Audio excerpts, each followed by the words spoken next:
Bem, pessoal, hoje eu quero começar falando a vocês sobre algumas virtudes que eu percebo na história de Jó e na vida dele. Essas virtudes eu julgo que devemos ter essas virtudes aí. E eu estabeleci aqui, obviamente, existem mais coisas que podemos tirar do livro de Jó, mas hoje estabeleci 5 dessas virtudes que acredito que são benéficas para a nossa vida também. Vocês sabem que Jó passou uma luta enorme na sua vida, porém, Jó passou a luta e teve a vitória. Por quê? Porque essas virtudes de Jó, elas foram mais exacerbadas do que os erros de Jó. O problema está que muitos irmãos também passam lutas. Agora, alguns passam lutas e são derrotados. Outros passam lutas e são vitoriosos. A diferença está naqueles que têm mais virtudes, que acertam mais do que erram. A Paulo diz que nós estamos numa vida como se fosse uma espécie de jornada, como se fosse uma espécie ali, ele nos compara a atletas. E aí então ele diz que o sucesso do atleta é aquele que acerta mais, e aí ele ganha, né? Ou no futebol, por exemplo, que é um jogo muito conhecido no nosso país, aqueles que jogam mais a bola para dentro da rede, como eles vão fazer? Eles vão ter que fazer na raça as piruetas, os dribles e tudo mais. Eles têm que colocar a bola dentro da rede, ou seja, do adversário, do outro lado do campo. Então, Paulo nos compara a um atleta, de que quem acerta mais, esse vai ser o que ganha. Então, se você é um atleta, se você é uma pessoa que está jogando esse chamado jogo da vida, aqui você tem que acertar mais. Sabendo disso, eu trouxe aqui a vocês virtudes de pessoas que acertaram mais. No caso, a pessoa que eu trouxe para vocês é Jó. Sabendo disso, havia um homem, Jó capítulo 1, versículo 1. Havia um homem na terra de Uz, cujo nome era Jó. E este era homem sincero. Imagina Deus falando o nome desse cara. Um homem sincero, reto, temente a Deus e que se desviava do mal.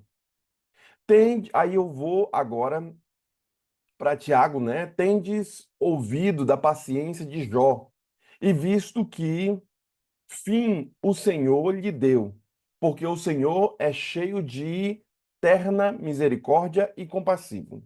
Então, nós temos dois aspectos que eu juntei aqui em Jó. Primeiro deles é os atributos que começam o livro lá dizendo o que ele era. Ele era um homem ali que morava na terra de Ur, ele era um homem também, o nome dele era Jó, e ele era sincero, reto, temente a Deus e desviava do mal. Agora a gente vai lá para o final da Bíblia, lá para o livro de Tiago, capítulo 5, versículo 11. Tiago já fala mais sobre ele. Eu tenho ouvido, vocês também têm ouvido da paciência de Jó. Ele não só era um homem que era sincero, reto, temente a Deus, mas também era um homem paciente. E vocês viram o fim que o Senhor deu a ele, porque o Senhor, ele é cheio dessa misericórdia compassiva. Então, ontem e anteontem eu falei a vocês sobre essa eterna misericórdia do Senhor e como Deus é bondoso conosco e devemos apelar para essa bondade de Deus. Jó e Tiago aqui falam sobre essa misericórdia. Eu estou dizendo esse negócio aqui para vocês e fazendo essa mensagem aqui para vocês, porque eu percebo que, a exceção do drama do sofrimento de Cristo ali, quando a gente vê que Cristo de fato sofreu muito, e falei a vocês nos temas anteriores que nos faria muito bem se nós meditássemos ao menos uma hora sobre o sacrifício de Cristo. Quando eu comparo ali essas lutas, eu percebo que tirando o sacrifício de Cristo, não existe na literatura universal um episódio tão dramático da história que não o sofrimento do patriarca Jó. Ele de fato sofreu muito. Então, esse sofrimento de Jó talvez toque em você, porque você também pode ser uma pessoa que esteja passando por sofrimento, ou que sofreu muito, ou que passou por algumas tribulações. Jó, ele passa por isso E da vida desse patriarca, né, de Jó, aqui, eu quero extrair aqui com vocês algumas lições importantes. Hoje eu vou estabelecer somente algumas, não vou falar de todas, porque o tempo não me permite, porém, eu quero estabelecer com vocês as principais virtudes que eu percebo na história dele. Se você estiver passando por sofrimento, você tem que aprender com Jó. Se você quer pegar essa porção mágica e colocar dentro de um vidrinho aqui e guardar para o dia do seu sofrimento, você tem que aprender como foi que Jó teve sofrimento, porque de fato ele sofreu, mas ele teve vitória. O ruim é o crente que sofre e de fato os crentes sofrem e não tem vitória. Ih, rapaz, aí que dói demais. Passar pelo que tem que passar e ainda assim não deu certo, pastor. Bem, como é que eu faço então, pastor, para dar certo? Você precisa aprender com os atributos de caráter, de vida de Jó. Primeiro deles que eu estabeleço aqui, com base no texto base que lemos, havia um homem na terra de Ur, cujo o nome era Jó. Este homem era o quê? Sincero. Primeiro item que eu percebo é que um homem que dá certo na vida, um homem que é temente a Deus, um homem que é elogiado pelo Senhor, mesmo diante do tribunal ali, entre Deus e o inimigo, né, naquela conversa que houve lá no céu, Jó, ele foi tido como uma pessoa sincera. Alguém falou aqui uma certa vez que quando o irmão, tem um irmão que ora aqui e ele ora com muita sinceridade de coração. E é um fato que um dos itens para poder ter vitória é ser sincero a Deus.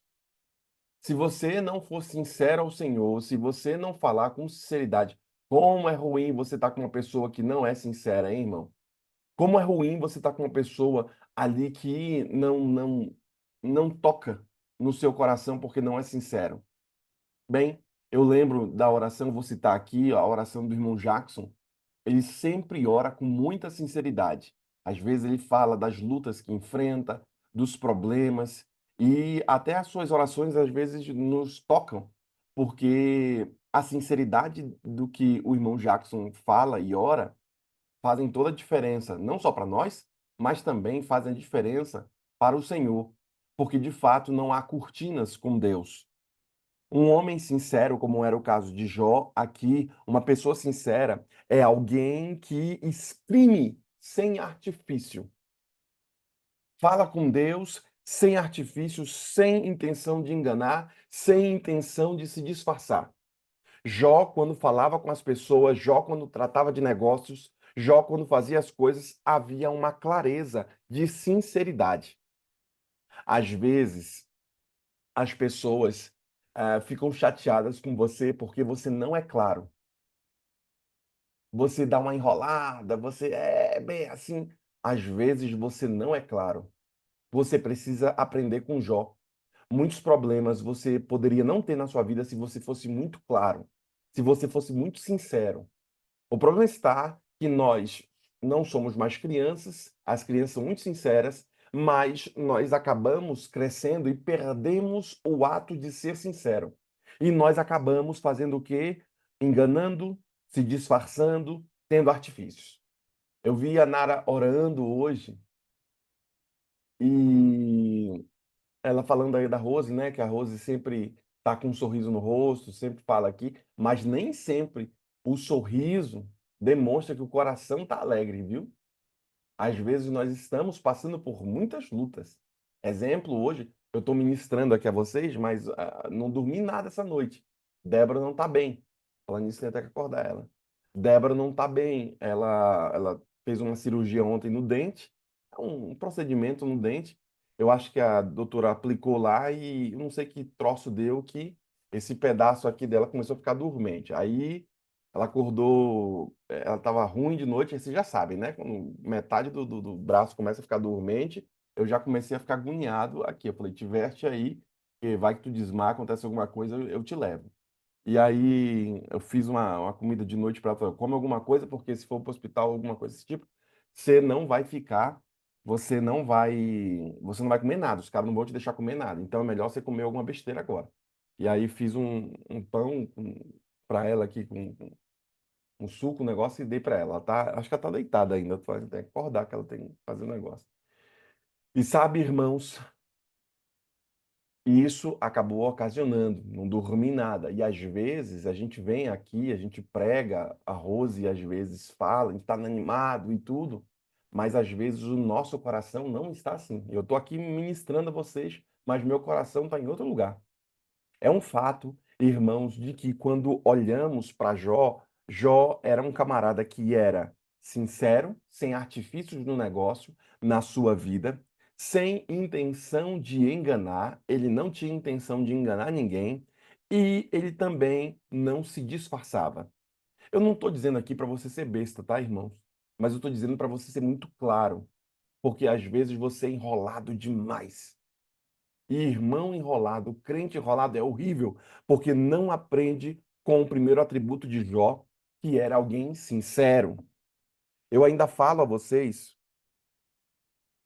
1 Crônicas, capítulo 29, versículo 17, vem falando para a gente algumas coisas. Veja o que a palavra diz. E bem sei eu, Deus meu, que tu provas os corações e que da sinceridade te agradas. Eu também, na sinceridade do meu coração, voluntariamente, dei todas estas coisas. E agora vi com alegria que o teu povo, que se acha aqui, voluntariamente te deu. Então, vamos lá para a primeira parte do versículo. Eu bem sei, Deus meu, que tu provas o coração e que da sinceridade te agradas. É um fato, irmãos, de que Deus se agrada do quê? De um coração sincero. Eu falei a vocês há 3 sermões atrás de que o que Deus mais quer não são os muitos sacrifícios que fazemos. O que Deus mais quer é o quê? Um coração sincero, um coração agradecido, um coração consagrado. Isso Deus não desprezará. Eu ainda falo mais a vocês, Filipenses, capítulo 2, versículo 15, né? Quando eu falo sobre essa sinceridade, Davi, ele agia com sinceridade e ele reconhecia que Deus se agradava da sinceridade do coração. Um outro autor no Novo Testamento também fala sobre esse item de sinceridade. Filipenses, capítulo 2, versículo 15, falando sobre esse ato de sermos sinceros. Filipenses capítulo 2, versículo 15 diz assim, ó: para que sejais irrepreensíveis e sinceros, filhos de Deus inculpáveis, no meio de uma geração corrupta e perversa, entre a qual resplandeceis como astros no mundo. É um fato de que Deus quer que você seja o quê, irmão? Para que você seja o quê? Seja irrepreensível e sincero. Ou seja, que não tenham pessoas que fiquem te chamando a atenção por vários erros que cometemos, mas que sejamos irrepreensíveis, mas ao mesmo tempo devemos ser o quê? Sinceros. Sincero com os outros, honestos com nossas coisas, mas também inculpáveis. Veja que a palavra deixa claro aqui para gente de que um homem que é sincero é um homem que tem uma virtude que alcança o céu. Eu ainda falo mais a vocês de que esse aspecto de sermos sinceros, de sermos honestos, de não sermos enrolados, está escrito que devemos ser irrepreensíveis e sinceros, filhos de Deus, de que forma inculpáveis no meio da geração corrupta. Mas, pastor, tem tanta gente corrupta aí, pastor, tem tanta gente errada, pastor, tem tanta gente fazendo isso, aquilo, outro. Realmente tem. Na época de Filipe aqui, então, quando ele escreveu, o mundo era muito mais corrupto que o nosso, se não tanto. Mas o que que Deus mandou ele fazer o quê? Seja você sincero. Se tem um monte de crente que faz coisa errada, você não vai fazer. Você não é todo mundo, minha mãe dizia. Você não vai fazer.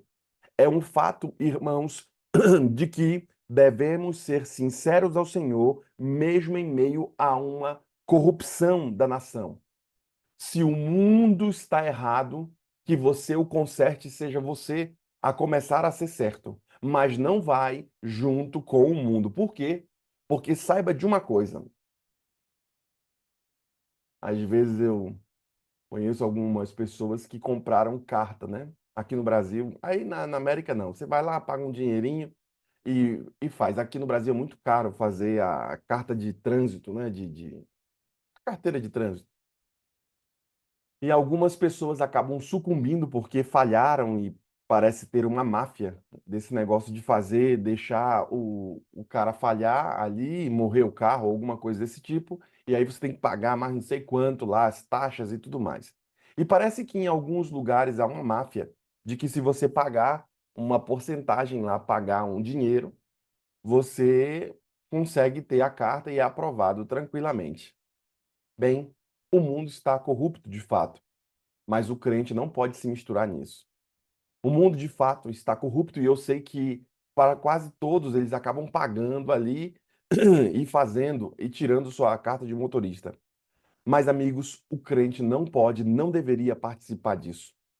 Algumas coisas, irmãos, o crente não deveria participar.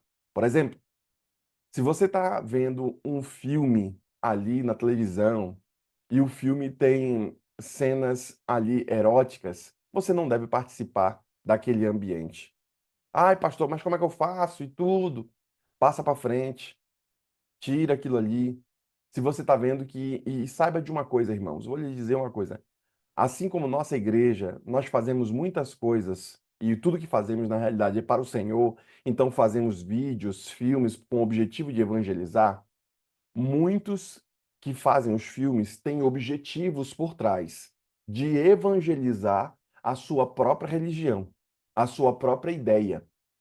E muitos desses consagram os seus filmes, as suas coisas ao inimigo. E aí então vem na casa do crente, perante a família, um filme que não é devidamente selecionado, tem um culto ao inimigo e está todo o corpo dos crentes olhando ali. Bem, eu quero alertá-los, por exemplo, não gosto de ficar falando filmes ou outras coisas assim, mas há um em específico que eu penso que vale muito a pena você observar. Tem uma série aí chamada Lúcifer, né? Antigamente o Drácula era um bicho do mal, né? Ai, olha só, eu sou o Drácula, eu sou o vampirão e tal. Aí depois o diabo é tão sujo que ele começa a fazer o negócio ficar cinza. Já não é mais preto nem branco, começa a ficar cinza. Aí lança a série do Crepúsculo, né? Que é um vampiro que já não é como o Drácula de antigamente, o vampiro do mal, mas ele é um vampiro bonito, jovem, ele está cuidando da moça, ele quer preservar ali a população humana, ele é legal e tudo. E a gente acaba até torcendo ali por ele, né, para que ele seja ali vitorioso e tal. Mas ele é o quê? Ele é um vampiro. No final das contas, ele vai chupar seu sangue. Ele tá ali cuidando das pessoas ali e tal, mas é um preparando o almoço daqui a alguns anos, que ele não morre. Mas é um fato de que o diabo vai modulando o negócio. Então, Drácula antes era um bicho feio e tal, ó. Aí depois vem o vampirão, já não é tão feio, já é bonitão, já é não sei o quê. Aí tem o lobisomem, que ele agora, o lobisomem e tudo, né? Ah, agora já o lobisomem já é um cachorro, já legal, bonito, é um lobo que salva todo mundo e tal. Olha como o negócio vai modificando. E aí a gente vai até torcendo para isso. E aí depois você vem ali para a série Lucifer, né? Que é a série falando do próprio inimigo. E as pessoas ficam até torcendo e vendo como ele tá, e é descarado o negócio. E tá acontecendo esse culto dentro da casa de muito crente. Tá dormindo o Lúcifer bem quentinho, com muito crente, porque ele tá assistindo lá a série dele. Ui, como tá quentinho. Vai ficar mais quente no inferno. Que vai já acostumando.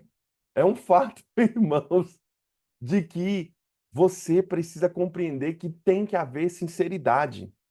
Olha, se tratando dessas coisas do Senhor, eu sei que o mundo, de acordo com Bauman, o mundo é líquido. Hoje, Não tem tantas firmezas mais no mundo. As pessoas mudam de opinião muito fácil, as pessoas elas vão sendo levadas se alguém falar mais bonito, com uma retórica melhor. Ah, eu até concordo e tudo. As pessoas acabam mudando, inclusive mudando as coisas do Senhor à luz do que a Nara falou em sua oração, que muitas coisas do Senhor estão sendo modificadas, muitas coisas da igreja estão sendo modificadas. Por que isso? Porque muitos estão ali pedra, como é que é? Água em pedra dura, tanto bate até que fura. O irmão é treinado durante anos a assistir novelas. O irmão é treinado durante anos a assistir filmes. A Bíblia ele nem lê. Mas anos após anos, dia após dia, ele está assistindo alguma coisa. Ele é treinado até que essas ideias furam a cabeça do irmão. E entra na cabeça do irmão. Então, irmão, existem algumas coisas que você precisa ser sério com Deus, sincero com Ele, claro com o Senhor. E essas coisas têm que ser claras para você. Por isso que quando eu leio o texto aqui, o autor Filipe, ele diz em Filipenses 2,15, está escrito que devemos ser o quê? Irrepreensíveis e sinceros, filhos de Deus, inculpáveis no meio de uma geração corrupta e perversa, entre a qual resplandeceis como astros no mundo. Se o mundo está caindo, que você se erga enquanto ele se dissolve. Porque quando olhamos para Sodoma e Gomorra, Ló era uma pessoa honesta diante de todos, ao ponto dele dar suas próprias filhas para não quebrar os princípios de ter uma pessoa dentro da sua casa e que ele oferecesse essa pessoa que veio buscar guarida na casa dele. É um fato, irmãos, e tem toda uma história por trás de porquê que Ló fez isso. Num outro momento eu falo para vocês, mas é uma questão cultural ali dos forasteiros. Você tá, não tem hotel, não tem nada, você vai ter que ficar com o cara lá. E é assim que acontece. Você fica comigo hoje, amanhã alguém vai ficar com você. Acontecia que também aqui em São Paulo. Porque as pessoas vêm aqui em São Paulo e dizem assim: ah, o paulista ele é tão bom que ele fala, ele explica tudo e tudo mais. Você vai na Bahia, ninguém explica nada, atende mal e tudo mais, mas você vai em São Paulo, as pessoas são muito atenciosas. Por quê? Porque aqui era um ponto de rota para ir para o resto do país. Então, todo lugar você perguntar, fulano, como é que faz para ir para tal lugar? Aí o paulistano, né, que são os nordestinos que vieram para cá e tal. Você tem que entender a história da cidade, para você entender como ela cresceu. Aí cada pessoa, não, é assim que faz, ó, você pega a rua tal, você faz. Não tinha GPS naquela época, irmãos. E é um fato de que quando você entende tudo isso daí, você percebe o que o autor declara. Devemos ser uma geração que se levante diante de uma geração corrupta. E eles eram extremamente corruptos. Se o mundo está caindo, que o crente se levante, porque o texto bíblico diz, no final dos tempos, o que vai acontecer? O sujo vai se sujar mais ainda. Eu vou estou parafraseando. O limpo, que limpe-se mais ainda. É um fato de que haverá, querido irmão. Eu sei que hoje no mundo está muito, como é que eu posso dizer assim, muito cinza o tempo. O irmão que é crente nem é tão crente assim, ele está meio cinza, mas a palavra diz assim que vai haver uma distinção muito clara. O irmão não vai aguentar se ele não permanecer nas bases hoje. Se ele não buscar se santificar hoje, ele não vai aguentar. Por quê? Porque se você não faz exercício hoje, não pense que você vai conseguir levantar um peso maior amanhã. Você não vai aguentar. Por isso, o Gol Six se propõe a ser um culto familiar de manhã cedo para você, para quê? Para fazer você aguentar o dia, para ter mais poder do Espírito Santo, para ter mais a sua presença, da sua graça, do seu poder, para transformar você e as pessoas que estão ao seu redor. Entendendo isso e terminando aqui, ele era um homem sincero. E Hebreus capítulo 10, versículo 22, está escrito que devemos nos aproximar de Deus com a sinceridade de coração. Olha, você pode enganar o pastor, você pode enganar seu esposo, sua esposa, você pode enganar quem você quiser, você pode se enganar, e muitos se enganam, mas você não pode enganar a Deus.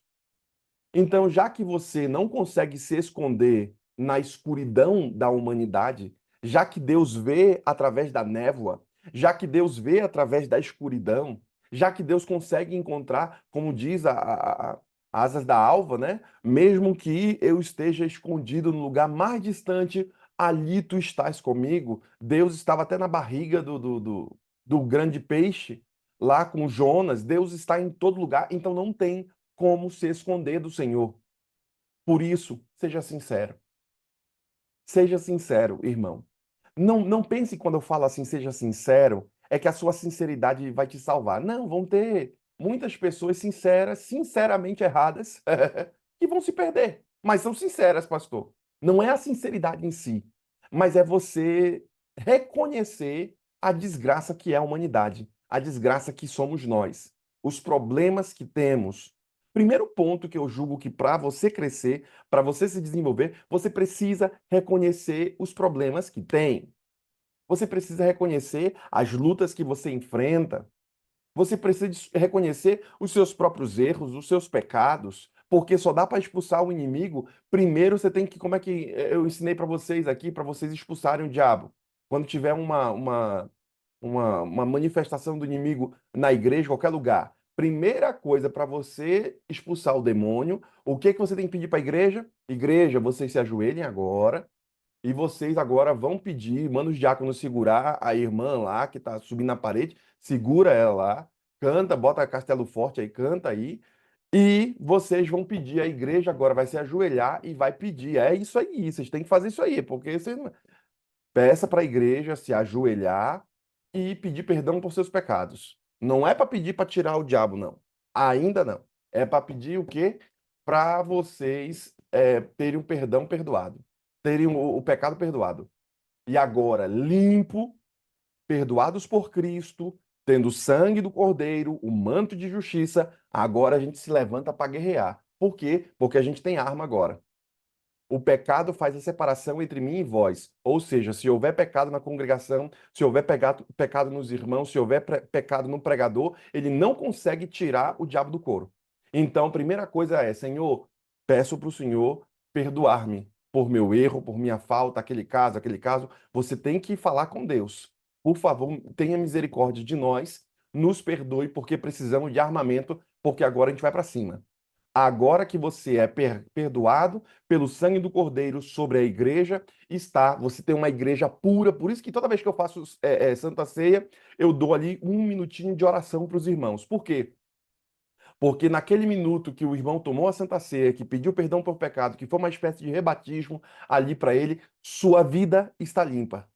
Agora é o momento dele fazer um pedido a Deus, dele orar ao Senhor. Por quê? Porque ele está limpo e não há separação entre Deus e o crente. Se foi real o que ele fez na Santa Ceia, então o perdão chegou até ele. Aí agora eu dou um minutinho ali para os irmãos orarem, os irmãos oram, e agora você vê o poder acontecendo na vida dos irmãos, nas coisas. Por quê? Porque a oração com sinceridade, com propósito, naquele momento em que a vida está pura, o irmão consegue desenrolar as coisas.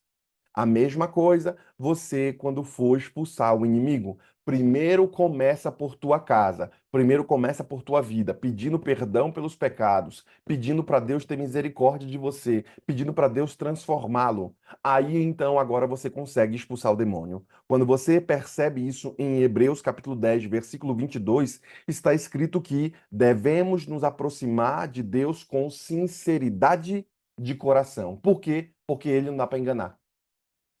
Você não consegue enganá-lo. Não é a sinceridade em si, mas é o fato de você ser transparente com ele. Sabe? É horrível. Mesmo que você sabe que o cara é sem noção, o cara é nocivo. Pô, mas o cara te enganar é pior ainda. Mesmo que você até esperasse que ele fizesse uma besteira. Pô, não seria melhor o cara chegar e falar assim: olha, mano, não vou fazer isso aqui, eu tô errado, ou eu vou, não concordo. Não seria melhor desse jeito? Mas parece que algumas pessoas ficam na penumbra. E elas ficam ali, dão um tapinha na sua costa, diz que gosta de você e tal, mas não são verdadeiras. Sabe, irmãos? Isso é um problemão quando se trata com os seres humanos, mas como se trata com Deus é pior ainda. Porque Deus não é bobo. Deus sabe que o irmão, ele vai para a igreja, mas o coração dele está distante. Deus não é bobo, ele não vai abençoar. Porque para ele não dá para enganar, irmãos. Por isso eu proponho a você que você aprenda hoje uma das virtudes das cinco, eu só falei de uma, era para ter falado pelo menos de três hoje. Pelo menos uma das virtudes é ser sincero. Tem que ser sincero com Deus. Tem que abrir o coração a Ele como se fosse a um amigo. Por que a profetisa diz isso em seu livro? Porque com os amigos nós buscamos ser sinceros, ser abertos. Fale logo, sabe? Você precisa ser alguém sincero, como Jó o foi, alguém correto nas suas compras, nos seus pagamentos, no cartão de crédito. Parar de dever Deus e o mundo, ser uma pessoa honesta, uma pessoa séria. Você é crente. E sendo crente, você leva sobre si o nome de Cristo. E se você não é sincero, se você não compreende isso, pode ser que o inimigo tenha abertura para sambar na vida de muito crente. Por quê? Porque o crente é mentiroso, o crente não é sério, o crente não é sincero. E o fato de não ser ocasiona uma abertura enorme para que o inimigo entre sobre sua vida. Bem, hoje faço esse apelo sincero ao seu coração, que você volte-se à palavra do Senhor. Que hoje seja um dia, uma sexta-feira, um manar dobrado sobre sua vida, uma preparação do sábado, mas que você seja sincero com Deus. Senhor, eu peço perdão por isso, Senhor, eu sei que tem que melhorar aquilo outro, Senhor, eu sei que eu tenho que ser honesto com isso, Senhor, eu tenho que parar com esse tipo de coisa, eu tenho que parar de ver isso, eu tenho que parar de ouvir isso, eu tenho que ser sincero porque não dá para enganá-lo. Alguns vivem como se não houvesse amanhã, né? O carpe diem que as pessoas sempre dizem, não vamos viver sem ter o amanhã. Isso é um problema. Por quê? Porque é frontal contra as coisas de Cristo. Haverá sim um amanhã, querido irmão. O amanhã da manhã gloriosa. Haverá o amanhã do juízo. Haverá o amanhã da morte eterna e da vida eterna. Mas aqueles que são infiltrados por essa tanto bate até que fura, não, vivamos como se não houvesse amanhã. Vamos viver a vida. Você fica nessas coisas. Vivamos. E algumas pessoas no tempo do verão nem para a igreja vão mais. Algumas pessoas, a igreja esvazia. Sabe, irmãos, é um fato de que precisamos ser mais sinceros com Deus, honestos. Não é a sinceridade em si, queridos, mas é a honestidade de fazer aquilo que é certo quando o mundo não está fazendo. Que Deus o abençoe, que o Espírito Santo esteja sobre você e que a graça de Cristo o alcance nesta manhã.